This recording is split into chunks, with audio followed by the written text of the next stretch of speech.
पीहू के जाने के बाद शांतिपुर गांव फिर से सुंदर, शांत और लोग हंसी खुशी जीने लगे थे। एक रात गांव में एक शादी हो रही थी। पूरा गांव शामिल था। सब धूमधाम से शादी मना रहे थे और तभी गुड़िया जमीन में लेटे हुए आती है और अचानक उठकर सीधा दुल्हन को खा जाती है। ये देखते ही लोगों के बीच में अफरा तफरी मच जाती है। कोई भागता है, कोई चिल्लाता है और वो गुड़िया खड़े होकर एक बच्चों जैसा गाना गाती है और फिर एक के बाद एक सबको मौत के घाट उतार देती है और फिर वो गायब हो जाती है।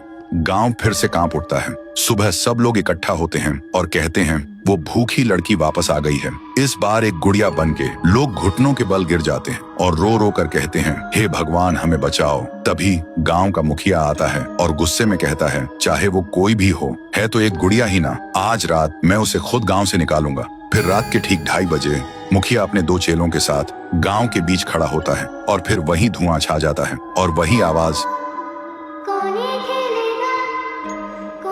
वो गुड़िया धुएं से निकलती है और सीधा मुखिया के पास चल के आती है।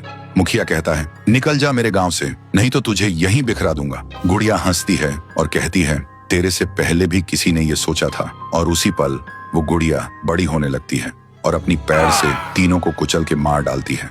सुबह जमीन पे सिर्फ खून के धब्बे रह गए थे, लाशें जैसे हवा हो गई हो। लोग समझ गए ये कोई आम गुड़िया नहीं, इसके अंदर कुछ और ही शक्ति है। तभी गांव की एक बूढ़ी औरत कहती है, इस गुड़िया को हम गांव से नहीं निकाल सकते, इसे तो सिर्फ पीहू ही गांव से निकाल सकती है। फिर सभी लोग उसी जगह जाकर खाना रखते हैं और दिल से पीहू को पुकारते हैं, भूखी देवी वापस आइए, गांव को बचाइए। तभी जमीन से एक आवाज निकलती है पीहू, पीहू, पीहू। और मिट्टी से बनने लगती है पीहू। लोग चिल्लाकर कहते हैं, देवी हमें बचा लो। फिर रात होती है। वो गुड़िया गाना गाते हुए आती है, लेकिन अचानक पीहू उसके सामने आ जाती है। गुड़िया रुक जाती है। पीहू उसे पकड़ने जा रही होती है, लेकिन गुड़िया हवा में उड़ जाती है।